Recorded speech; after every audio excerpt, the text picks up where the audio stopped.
inherit all of those abilities that are over top of it in the inheritance chain, including the abilities of sprites, display object containers, interactive objects, and so forth.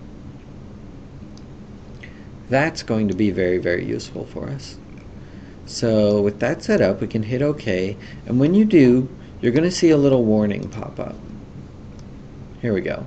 It says a definition for the class couldn't be found in the class path. What that is doing is basically Flash is telling you just what we've been talking about. It's saying that since you haven't made a class yourself called BlueBox, it's going to auto-generate one for you. Now, you will not see the code of that. There's no way to see that code when you're compiling inside of Flash. There is a way to see that if you're compiling in Flex, but we're not doing that right now. So the class will be compiled. It will be saved out into your Swift file, but you'll never see it. And Flash is just kind of giving you that information. So you can pretty much ignore that. And hit OK, and you are in business. Now, if you want to double check what you've just done, over here in the library, you will see BlueBox has appeared. If you right-click it, you go Properties, you can just make sure that that class name is in there. That is very, very important because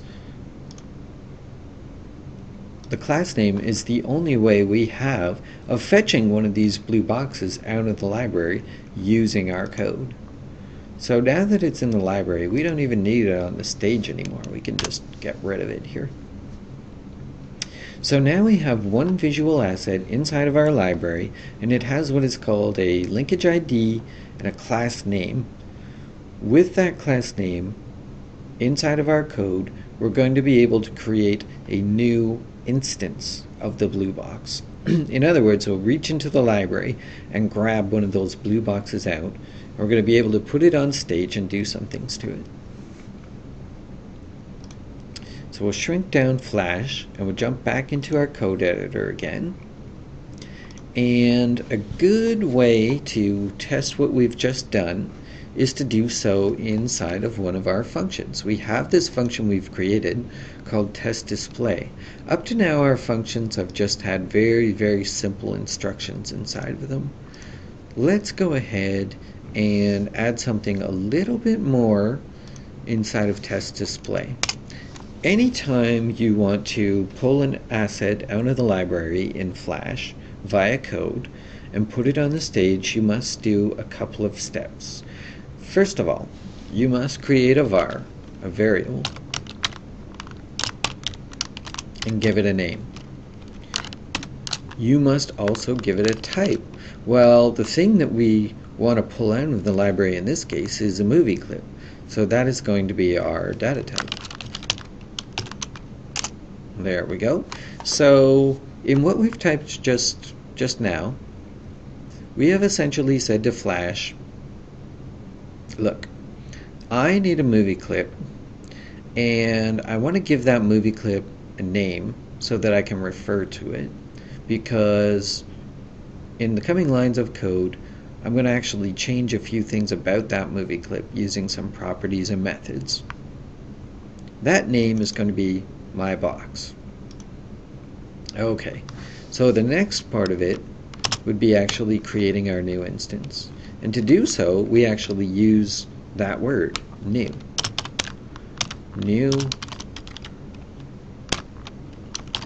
blue box. Now, you'll notice that we're not actually getting any code hinting for the blue box. The code hinting I'm talking about is these handy little hints that pop up as you're typing that our code editor is providing for us.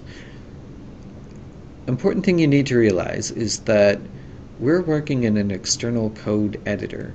It can't see inside the binary file that is our FLA. So it doesn't actually know about BlueBox.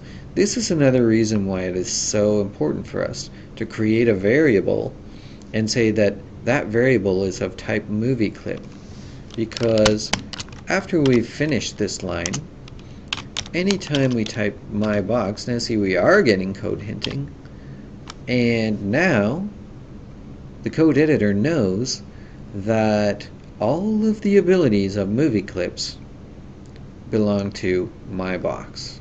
That's awesome.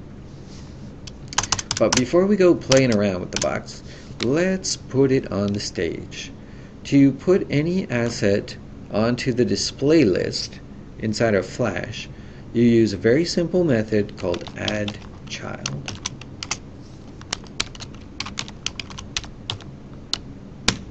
There. So the thing to understand is that the display list, we're going to talk much more about the display list, but the display list is very much structured like a tree, where the stage is the trunk of the tree.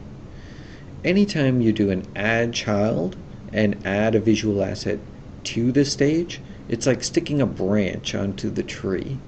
Once it's there, it becomes visible, and you can begin to actually move it around and change its properties.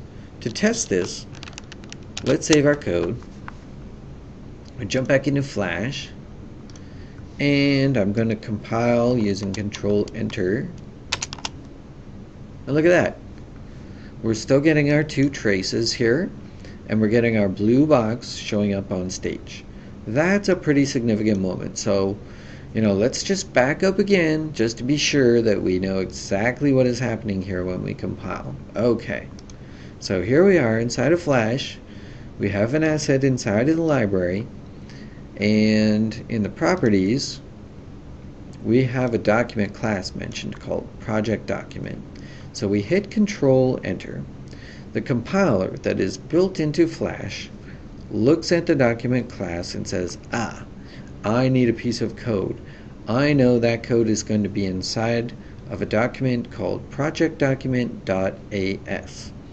It goes first of all looking in the same folder that the FLA is in. Inside of that, it does indeed find projectdocument.as. Once it finds that, it starts drilling. It goes inside of the package, looks for project document class, goes inside of the class, finds project document function, which is also called the constructor, goes inside of that and looks for code. So it's actually executing that trace statement for us. And the next line of code, it is told to execute a method called test display. Now this is a good opportunity for us to talk a little bit about scope and what happens when Flash finds instructions inside of a function. And this applies to variables as well. So we're inside of the constructor. Flash finds a method called test display. The first thing it does is it looks to see if there's any method inside of this function called test display. If it doesn't find it, it begins to reverse the path that it took to drill down into that method. So it backs up right to the class level and then starts looking for a method called test display. Does it find it inside of the class? It does. It finds it right here. Once it's found it, it drills inside of that method and begins to execute the code that is inside of here. So think about what is happening inside of our test display method. Think about, for instance, what is happening when it sees a method add child. Well, is there any method called add child declared inside of here?